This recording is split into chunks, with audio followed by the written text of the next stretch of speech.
എൻ്റെ പൊന്ന് സാറേ, ഞാനും എൻ്റെ ഫ്രണ്ടും ഞങ്ങൾ രണ്ടുപേരും ഒന്നിച്ചാണ് എക്സാമിന് അപ്ലൈ ചെയ്ത്. CUTക്ക് ഞങ്ങൾ രണ്ടുപേരും ഒരേ ദിവസം ഒരേ സമയം വെച്ചിട്ട് ഞങ്ങൾ കൊടുത്ത്. രണ്ട് പേര് കൊടുത്തതും ഒരേ സബ്ജക്റ്റിന്. പക്ഷേ എക്സാമിൻ്റെ ഇപ്പോൾ സിറ്റി ഇൻറ്റിമേഷൻ വന്ന് ഞങ്ങൾ നോക്കുന്ന സമയത്തുണ്ട് എനിക്കൊരു ദിവസം അവന് വേറെ ദിവസം, അല്ലെങ്കിൽ എനിക്കൊരു ദിവസവും അവനും അതേ ദിവസമാണെങ്കിലും ഷിഫ്റ്റ് മാറ്റേണ്ടത് സാറേ. അതെന്താ അങ്ങനെ സംഭവിച്ചത്? നമുക്ക് എല്ലാവർക്കും ഒരേ സബ്ജക്റ്റിൽ എഴുതുന്നത്, പിന്നെ എന്താ സാറേ ഇങ്ങനെ സംഭവിച്ചു ചോദിച്ചാൽ എല്ലാവരുടെ ഡൗട്ട് ഇപ്പോൾ അതായിരിക്കും. അതായത് എല്ലാവരും ഒരേ സബ്ജക്റ്റ് എഴുതുന്നവരുണ്ട്, സെയിം സബ്ജക്റ്റ് എഴുതുന്നവരുണ്ട്. ഇംഗ്ലീഷ് എഴുതുന്ന ഒരുപാട് പേരുണ്ട്, മാത്സ് എഴുതുന്നവരുണ്ട്, സയൻസിലെ തന്നെ ഫിസിക്സ് കെമിസ്ട്രി ബയോളജി എഴുതുന്നവരുണ്ട്, അതുപോലെ എക്കണോമിക്സ് എഴുതുന്നവരുണ്ട്, ഹിസ്റ്ററി എഴുതുന്നവരുണ്ട്, ജോഗ്രഫി എഴുതുന്നവരുണ്ട്. എല്ലാവരും എല്ലാ സബ്ജക്റ്റിലും പലതും എഴുതുന്നുണ്ട്. അങ്ങനെ കോമൺ ആയിട്ട് ഒരു സബ്ജക്റ്റ് ഇപ്പോൾ എന്താണ് അങ്ങനെയൊക്കെയാണ് സംഭവിക്കേണ്ടത്. പോലും എല്ലാവരും ഒരേ സബ്ജക്റ്റാണ് എഴുതുന്നത്, പക്ഷേ എല്ലാവർക്കും ഒരേ ദിവസമാണെന്ന് വെച്ച് കഴിഞ്ഞാൽ അല്ല. അതാണ് ഇപ്പോൾ നിലവിലുള്ള ഉത്തരം. അപ്പോൾ നിങ്ങൾക്ക് ഭൂരിഭാഗം പേർക്കുണ്ടാകുന്ന ഡൗട്ടായിരിക്കും അല്ലേ. ഇപ്പോൾ നിങ്ങൾ കൊടുത്തത് ഇംഗ്ലീഷ്, നിങ്ങളുടെ ഫ്രണ്ട്, നിങ്ങളുടെ ഏറ്റവും അടുത്ത സുഹൃത്ത് കൊടുത്തത് ഇംഗ്ലീഷ്, പക്ഷേ നിങ്ങൾക്ക് 20-ാം തീയതി, അയാൾക്ക് 21-ാം തീയതി. അപ്പോൾ ഉദാഹരണം പറയുകയാണെങ്കിൽ 13-ാം തീയതി പരീക്ഷ ഉണ്ട്, 15-ന് പരീക്ഷ ഉണ്ട്, 18-ന് പരീക്ഷ ഉണ്ട്, 20-ന് പരീക്ഷ ഉണ്ട്, 24-ന് പരീക്ഷ ഉണ്ട്, ജൂൺ 1-ാം തീയതിയും പരീക്ഷ ഉണ്ട്. എല്ലാം ഒരേ വിഷയം തന്നെ, പക്ഷേ നമുക്കൊക്കെ ഓരോരുത്തർക്കും ഓരോ ദിവസങ്ങളാണ് വന്നിട്ടില്ലേ. അപ്പോൾ എന്താണ് ഇതിങ്ങനെ വരാൻ കാരണം? അത് കൃത്യമായിട്ട് നിങ്ങൾക്ക് അറിയണ്ടേ? ഞാൻ പറഞ്ഞുതരാം എന്താ സംഭവം എന്ന് വെച്ചാൽ കേട്ടോ. അതായത് നമ്മുടെ CUT എക്സാം ഇത്തവണ എന്ത് ചെയ്തിട്ടുണ്ട്, മെയ് 8-ാം തീയതിയാണ് പറഞ്ഞിരുന്നത്. മെയ് 8-നാണ് പറഞ്ഞിരുന്നത്. പക്ഷേ നീറ്റ് എക്സാമും അതേപോലെ JEE എക്സാമൊക്കെ നടത്താനുള്ളതുകൊണ്ട് NTAക്ക് കൃത്യമായിട്ട് തയ്യാറെടുപ്പിന് സമയം കിട്ടിയില്ല. അതുകൊണ്ട് കാര്യമായിട്ട് പ്രിപ്പറേഷൻസ് ഒന്നും ചെയ്യാൻ NTAക്ക് സാധിച്ചില്ല. അതുകൊണ്ട് എക്സാം എന്ത് ചെയ്യുന്നു, ഒരു 5 ദിവസം നീട്ടിവെക്കുന്നു എന്ന് പറഞ്ഞിട്ട് 8-ാം തീയതി വെച്ചിരുന്ന പരീക്ഷ എന്നേക്ക് നീട്ടി മെയ് 13-ലേക്ക് മാറ്റിയിട്ടുണ്ട്. അതോടൊപ്പം തന്നെ മറ്റൊരു കാര്യമുണ്ട്, ഇന്ന് നമുക്ക് സിറ്റി ഇൻറ്റിമേഷൻ അഥവാ ഇന്ന് നമുക്ക് മെയ് 7-ാം തീയതി നമുക്കിന്ന് സിറ്റി ഇൻറ്റിമേഷനും കാര്യങ്ങളൊക്കെ വന്നു. അത് നമ്മൾ കണ്ടു ജൂൺ 1-ാം തീയതി വരെ പറഞ്ഞിരുന്ന എക്സാം ജൂൺ 1 വരെ പറഞ്ഞിരുന്നത് ആ എക്സാം ജൂൺ 3 വരെ നീട്ടിയിട്ടുണ്ടെന്ന് മനസ്സിലായി. 2 ദിവസം അവിടുന്ന് കൂട്ടിയിട്ടുണ്ട്.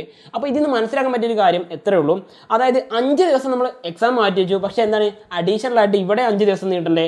ജൂൺ 1-നാണ് തുടങ്ങിയിട്ട് നീട്ടുകയാണെങ്കിൽ ജൂൺ 8 എന്ന് വരെ വേണം. 5 ദിവസങ്ങൾ കൂട്ടി കഴിഞ്ഞാൽ ജൂൺ 6-നാണ് തീരേണ്ടത്. പക്ഷേ ജൂൺ 3-ന് എന്ത് ചെയ്യുന്നുണ്ട്, NTA എക്സാം നിർത്തുന്നുണ്ട്. അപ്പോൾ നിങ്ങളൊരു കാര്യം മനസ്സിലാക്കുക, ഇപ്പോൾ നിലവിലുള്ള സിസ്റ്റം ഒന്നുകൂടി ചെറുതാക്കാനാണ് ആരും നോക്കിയത്, NTA നോക്കിയിട്ടുള്ളത്. അപ്പോൾ നിങ്ങൾക്ക് കൃത്യമായിട്ട് അറിയാം NTA നമ്മുടെ നാഷണൽ ലെവലിൽ നടത്തുന്ന ഈ എക്സാമിൻ്റെ സിറ്റി ഇൻറ്റിമേഷനും കാര്യങ്ങളൊക്കെ നിങ്ങൾ കണ്ടിട്ടുണ്ടാവും. നിങ്ങൾക്ക് മിക്കവാറും ഫസ്റ്റ് നിങ്ങൾ സിറ്റി ഇൻറ്റിമേഷന് വേണ്ടി സെർച്ച് ചെയ്യുന്ന സമയത്ത് ആ ലിങ്കിൽ തൊട്ടപ്പോൾ നിങ്ങൾക്ക് കിട്ടിയ ഒരു പേജ് ഇങ്ങനെ ആയിരിക്കും അല്ലേ. നിങ്ങളുടെ ആപ്ലിക്കേഷൻ നമ്പർ എന്ന് പറയുമ്പോൾ ഞാൻ നേരത്തെ പറഞ്ഞു തന്നിട്ടുണ്ടായിരുന്നു. നിങ്ങൾക്ക് എന്തായിരിക്കും ഒരു 25-35 വെച്ചിട്ടായിരിക്കും തുടങ്ങുന്നുണ്ടാവുക.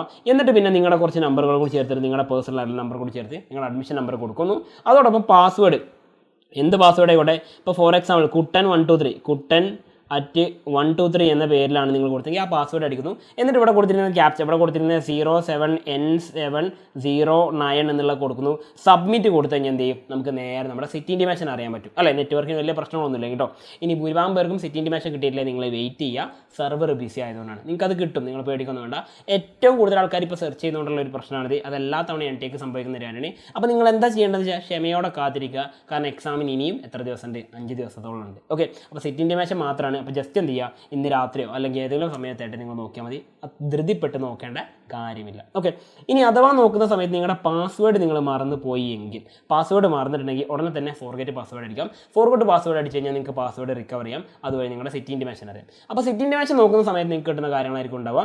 പക്ഷേ ഇവിടെ ഞാൻ പറഞ്ഞിരിക്കുന്നത് 2024 ഏപ്രിൽ 20 NTAയുടെ സർക്കുലറാണിത്. അതായത് കഴിഞ്ഞ വർഷം നമ്മുടെ സിറ്റി ഇൻറ്റിമേഷനും കാര്യങ്ങളൊക്കെ ആയിട്ട് ബന്ധപ്പെട്ട് സിറ്റി ഇൻറ്റിമേഷൻ പ്ലസ് എക്സാമിൻ്റെ എന്തുകൂടി ഉണ്ടായിരുന്നു, ഡേറ്റ് ഷീറ്റ്. ഈ 2 കാര്യങ്ങളെ സംബന്ധിച്ചുകൊണ്ട് കഴിഞ്ഞ വർഷം നമ്മുടെ NTA പുറത്തിറക്കിയ ഒരു സർക്കുലറാണിത്. ഓക്കെ, അവിടെ കൃത്യമായിട്ട് പറയുന്നുണ്ട് നമ്മുടെ ഹൈബ്രിഡ് മോഡിലായിരുന്നു അന്ന് എക്സാം ഉണ്ടായിരുന്നത്. നിങ്ങൾക്കറിയാം കമ്പ്യൂട്ടർ ബേസ്ഡ് എക്സാം ഉണ്ടായിരുന്നു, പെൻ ആൻഡ് പേപ്പർ. നിങ്ങളുടെ മിക്കവാറും നിങ്ങളുടെ സീനിയേഴ്സ് എഴുതിയിട്ടുണ്ടാവും എന്തായിരിക്കും, പെൻ ആൻഡ് പേപ്പർ എക്സാം ആയിരിക്കും മിക്കവാറും പേര് എഴുതിയിട്ടുണ്ടാവും. അപ്പോൾ നമ്മുടെ എക്സാം എന്തായിരുന്നു, മെയ് 15 മുതൽ മെയ് 24 വരെയുള്ള കുറഞ്ഞ ദിവസം കൊണ്ട് എക്സാം നടത്തി തീർക്കാനും ആർക്ക് സാധിച്ചിട്ടുണ്ട്, ഈ പറഞ്ഞ NTAക്ക് സാധിച്ചിട്ടുണ്ട്.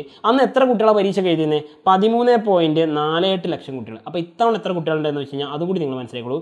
ഇത്തവണ നമ്മുടെ CUT എക്സാമിന് ഇപ്പോൾ ഔദ്യോഗികമായിട്ട് പറയുന്നത് 14 ലക്ഷത്തിൻ്റെ മുകളിൽ എന്നാണ് പറയുന്നത്. അപ്പോൾ നമ്മുടെ രാജ്യത്ത് മുഴുവനായിട്ട് 14 ലക്ഷത്തിന് മുകളിൽ കുട്ടികൾ ഇത്തവണ CUT എക്സാം എഴുതുന്നുണ്ട്. അപ്പോൾ കഴിഞ്ഞ വർഷം നമ്മുടെ CUT എക്സാമിൻ്റെ 2024 സിറ്റി ഇൻറ്റിമേഷൻ കഴിഞ്ഞതിന് ശേഷം നമ്മുടെ എക്സാമിൻ്റെ ഡേറ്റ് ഷീറ്റ് പുറത്തുവിട്ടുണ്ടായിരുന്നു. അപ്പോൾ അന്ന് കൊടുത്തിരുന്നത് 15-ാം തീയതി നടന്നിരുന്ന എക്സാമുകൾ 3 ഷിഫ്റ്റായിട്ട് അന്ന് എക്സാം നടന്നിട്ടുണ്ടായിരുന്നു. നമ്മുടെ 2 ഷിഫ്റ്റുകളായിരുന്നു നോക്കണേ. അതായത് നമുക്ക് അവിടെ എക്സാം വന്ന് നടന്നിരുന്നത് കമ്പ്യൂട്ടർ ബേസ്ഡ് ആയിട്ടുള്ള എക്സാമുകൾ നോക്കുള്ളൂ. 1 മണിക്കൂറിൻ്റെ എക്സാം. ഇതൊക്കെ എന്തായിരുന്നു, പെൻ ആൻഡ് പേപ്പർ എക്സാം ആയിരുന്നല്ലോ. ഇതൊക്കെ പെൻ ആൻഡ് പേപ്പർ എക്സാം ആയിരുന്നു.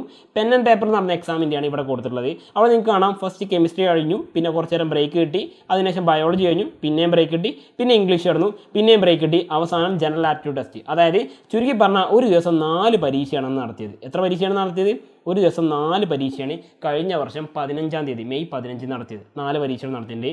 മെയ് 16-നും ഇതുപോലെ തന്നെ എത്രയാണ് 4 പരീക്ഷകൾ നടത്തിയിട്ടുണ്ട്. അതിൽ എക്കണോമിക്സ് ഉണ്ടായിരുന്നു, ഹിന്ദി ഉണ്ടായിരുന്നു, ഫിസിക്സ് ഉണ്ടായിരുന്നു, മാത്തമാറ്റിക്സും ഉണ്ടായിരുന്നു. 4 പരീക്ഷകൾ അവിടെ നടത്തി.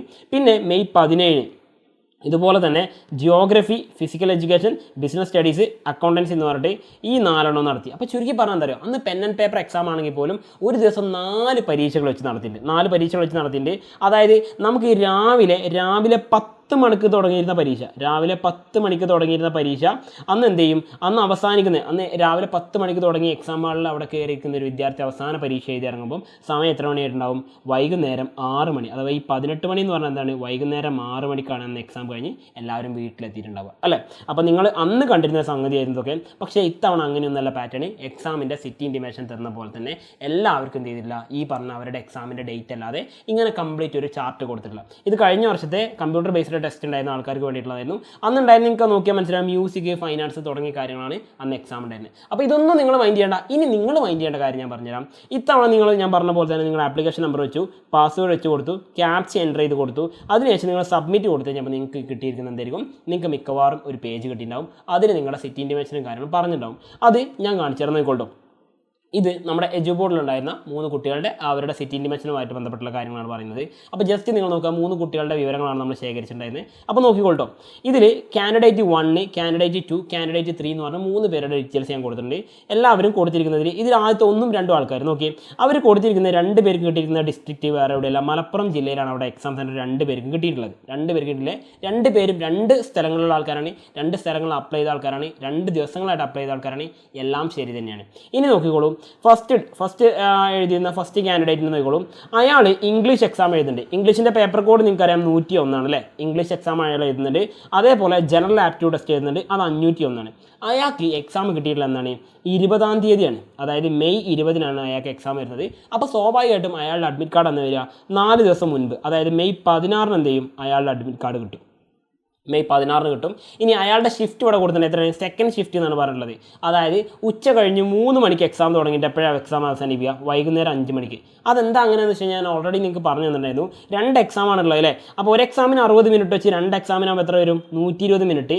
ഈ 120 മിനിറ്റ് നമ്മൾ കൺവേർട്ട് ചെയ്യുമ്പോൾ എത്ര മണിക്കൂറായി, 2 മണിക്കൂറായി. അതുകൊണ്ടാണ് 3 മണി മുതൽ 5 മണി വരെയുള്ള സമയം എന്ന് കൊടുത്തത്. ഓക്കെ, എക്സാം സെൻറ്റർ എവിടെയാണ്, മലപ്പുറം ജില്ലയിൽ തന്നെയാണ് കൊടുത്തിട്ടുള്ളത്. പക്ഷേ സെൻറ്റർ എവിടെയാണെന്ന് പറഞ്ഞിട്ടില്ല. ഇത്രയൊക്കെ നിങ്ങളുടെ സിറ്റി ഇൻറ്റിമേഷൻ ഉണ്ടാവുക അല്ലേ. ഇനി നോക്കിക്കോട്ടോ, ഇംഗ്ലീഷ് കോമൺ ആയതുകൊണ്ട് തന്നെ ഏകദേശം എല്ലാവരും എഴുതുന്ന ഒരു പരീക്ഷയ്ക്ക് ഇംഗ്ലീഷ്. ഇനി രണ്ടാമത്തെ കാൻഡിഡേറ്റ്, ആ കുട്ടിയും അപ്ലൈ ചെയ്ത് നോക്കുള്ളൂ. ഇംഗ്ലീഷിന് ആ കുട്ടി അപ്ലൈ ചെയ്തിട്ടുണ്ട്, അതേപോലെ ജനറൽ ആപ്റ്റ്യൂഡ് ടെസ്റ്റിനും അപ്ലൈ ചെയ്തിട്ടുണ്ട്. ഓക്കെ, ഈ 2 ആ കുട്ടി അപ്ലൈ ചെയ്തിട്ടുണ്ട്. പക്ഷേ എക്സാം ഡേറ്റ് വന്നിരിക്കുന്ന ഡേറ്റ് ഒന്ന് നോക്കി നിങ്ങളുടെ. കഴിഞ്ഞ തവണ ഈ പറഞ്ഞ മോന് കിട്ടിയതുപോലെ തന്നെ എത്രയാണ്, 20-ാം തീയതിയാണെന്ന് വെച്ച് കഴിഞ്ഞാൽ അല്ല, ഇവർക്ക് കിട്ടിയിട്ടുള്ളത് എന്താണ്, 21-ാം തീയതി. അതാണ് ഡേറ്റിലെ വ്യത്യാസം. കണ്ടല്ലോ, അത് മാത്രമാണ് മാറ്റം, അല്ല ഷിഫ്റ്റും മാറ്റമുണ്ട് അല്ലേ. ഇവിടെ ഫസ്റ്റ് ഷിഫ്റ്റിനാണ് എക്സാം ഉള്ളത്. നോക്കിയേ, 2 പേരും ഒരേ പേപ്പറാണ് എഴുതുന്നത്, ഇംഗ്ലീഷും എഴുതുന്നുണ്ട്, ജനറൽ ആപ്റ്റ്യൂഡ് എഴുതുന്നുണ്ട്. പക്ഷേ 2 പേർക്കും 2 ദിവസം 2 ഷിഫ്റ്റായിട്ടാണ് കിട്ടിയത്. സമയവും മാറ്റേണ്ടത് നോക്കിക്കോളൂ. രാവിലെ 9 മണിക്കാണ് ഇവിടെ എക്സാം തുടങ്ങിയിട്ട് 11 മണിക്ക് എൻ്റെ ചെയ്യും. അവിടെ എപ്പോഴായിരുന്നു, ഉച്ച കഴിഞ്ഞിട്ട് 3 മണിക്ക് തുടങ്ങിയിട്ട് വൈകുന്നേരം 5 മണിക്കായിരുന്നു. പക്ഷേ എക്സാം സെൻറ്റർ ഇവിടെ തന്നെയാണ്, മലപ്പുറം ജില്ലയിൽ തന്നെയാണ്. അപ്പോൾ ഇതിൽ നിന്ന് നിങ്ങൾ മനസ്സിലാക്കേണ്ട ഇനി ഒരു 3ാമത്തെ കാര്യം കൂടി, നമ്മുടെ 3rd കാൻഡിഡേറ്റ് നോക്കിക്കോട്ടോ. അയാൾക്ക് കണ്ണൂരിലാണ് എക്സാം സെൻറ്റർ കൊടുത്തത്. ഇനിയിപ്പോൾ ഇത് ഒരേ ജില്ലയിൽ മാത്രമാണെന്ന് വെച്ച് കഴിഞ്ഞാൽ അല്ല, കണ്ണൂർ. ഓക്കെ, കണ്ണൂരിലാണ് അദ്ദേഹത്തിന് എക്സാം സെൻറ്റർ കിട്ടിയിട്ടുള്ളത്. അപ്പോൾ നിങ്ങൾ നോക്കുക, അയാൾ എന്ത് ചെയ്യുന്നുണ്ട്, ഇംഗ്ലീഷും അതേപോലെ തന്നെ എന്ത് ചെയ്യുന്നുണ്ട്, ഈ പറഞ്ഞ ഇംഗ്ലീഷിൻ്റെ കൂടെ തന്നെ നമ്മുടെ ഈ പറഞ്ഞിരിക്കുന്ന ജനറൽ ആപ്റ്റ്യൂഡ് ടെക്സ്റ്റ് കൂടും അദ്ദേഹം എഴുതുന്നുണ്ട് അല്ലേ. പക്ഷേ ഡേറ്റ് എന്നാ കിട്ടില്ലേ, 19-ാം തീയതി. ഓക്കെ, 19-ാം തീയതി കിട്ടിയ ആളുണ്ട്, 20-ാം തീയതി കിട്ടിയ ആളുണ്ട്, 21 കിട്ടിയ ആളുണ്ട്. അപ്പോൾ ഇതിൽ നിന്ന് മനസ്സിലാക്കാൻ പറ്റുന്ന കാര്യം എന്താ, ഒരേ സബ്ജക്റ്റാണ് എന്ത് പറയുന്നത്, ഇംഗ്ലീഷ് എല്ലാവരും അപ്ലൈ ചെയ്തിട്ടുണ്ട്. ഒരാൾക്ക് കിട്ടിയത് 19-ാം തീയതി, 19 മെയിനാണ് കിട്ടിയത്. മറ്റൊരാൾക്ക് കിട്ടിയത് 20 മെയിനാണ് കിട്ടിയത്. മറ്റൊരാൾക്ക് കിട്ടിയത് 21 മെയിനാണ് കിട്ടിയത് അല്ലേ. ഇനി ഷിഫ്റ്റ് എല്ലാവർക്കും ഒരുപോലെയാണോ, അല്ല. എന്ത് ചെയ്തിട്ടുണ്ട്, 19-ാം തീയതി എക്സാമുള്ള ആൾക്ക് കിട്ടിയത് മോർണിംഗ് ഷിഫ്റ്റ് അഥവാ ഫസ്റ്റ് ഷിഫ്റ്റാണ് കിട്ടിയത്. 20-ാം തീയതി എക്സാമുള്ള ആൾക്ക് കിട്ടിയത് സെക്കൻഡ് ഷിഫ്റ്റാണ് കിട്ടിയത്. ആൻഡ് 21-ാം തീയതി ഏതാണ്, ഫസ്റ്റ് ഷിഫ്റ്റാണ് കിട്ടിയിട്ടുള്ളത്. അപ്പോൾ നിങ്ങൾ നോക്കിയൊരു കാര്യം മനസ്സിലാവും, നമ്മുടെ കേരളത്തിലെ ഡിസ്ട്രിക്റ്റ് ഏതായിക്കോട്ടെ, സബ്ജക്റ്റ് ഏതായിക്കോട്ടെ, നിങ്ങൾക്ക് ഓരോരുത്തർക്കും കിട്ടിയത് ഒരുപോലെയല്ല. അത് ആദ്യം മനസ്സിലാക്കാം. നിങ്ങളും നിങ്ങളുടെ ഫ്രണ്ടും ഒരേ സമയത്താണ് അപ്ലൈ ചെയ്തെങ്കിൽ പോലും നിങ്ങൾക്ക് എല്ലാവർക്കും ഒരേപോലെ ആവില്ല എക്സാം വന്നിട്ടുണ്ടാവുക. അപ്പോൾ നിങ്ങളത് കണ്ട് കൺഫ്യൂഷൻ ഒന്നും ആകണ്ട. നിങ്ങൾ ആകെ ഫോക്കസ് ചെയ്യേണ്ട കാര്യം നിങ്ങളുടെ എക്സാം സെൻറ്റർ നിങ്ങൾക്കറിയാം. അപ്പോൾ നിങ്ങൾ എന്ത് ചെയ്യുക, നിങ്ങളുടെ എക്സാമിൻ്റെ ആ സിറ്റി ഏതാണെന്ന് മാത്രം നോക്കുക. എക്സാമിൻ്റെ സിറ്റി ഏതാണെന്ന് നോക്കുക. പ്ലസ് അതിൻ്റെ കൂടെ എന്ത് ചെയ്യുക, നിങ്ങളുടെ എക്സാമിൻ്റെ നിങ്ങൾ അപ്ലൈ ചെയ്ത സബ്ജക്റ്റിൻ്റെ എക്സാമിൻ്റെ ഡേറ്റ് എന്നാ നോക്കുക.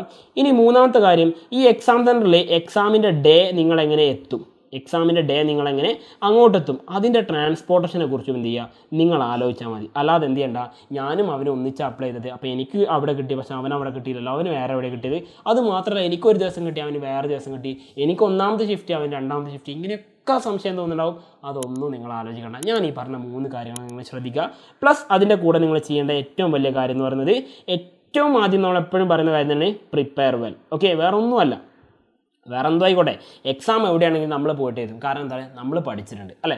അപ്പോൾ കൂടുതൽ കാര്യങ്ങളും അപ്ഡേഷൻസ് കാര്യങ്ങളൊക്കെ നിങ്ങളെ തൊട്ടടുത്ത വീഡിയോയിലും കാര്യങ്ങളൊക്കെ ആയിട്ട് അറിയിക്കും. അപ്പോൾ നിങ്ങൾ എന്ത് ചെയ്യുക, നമ്മുടെ കൂടുതൽ കാര്യങ്ങളൊക്കെ അറിയാൻ വേണ്ടിയിട്ട് എജിബോട്ടിൻ്റെ CUT ചാനൽ ഫോളോ ചെയ്യുക. അപ്പോൾ കൂടുതൽ വിവരങ്ങളായിട്ട് വീണ്ടും കാണുന്നതായിരിക്കും. Once again it's me Salsabeen signing out from Agibot. Happy learning all.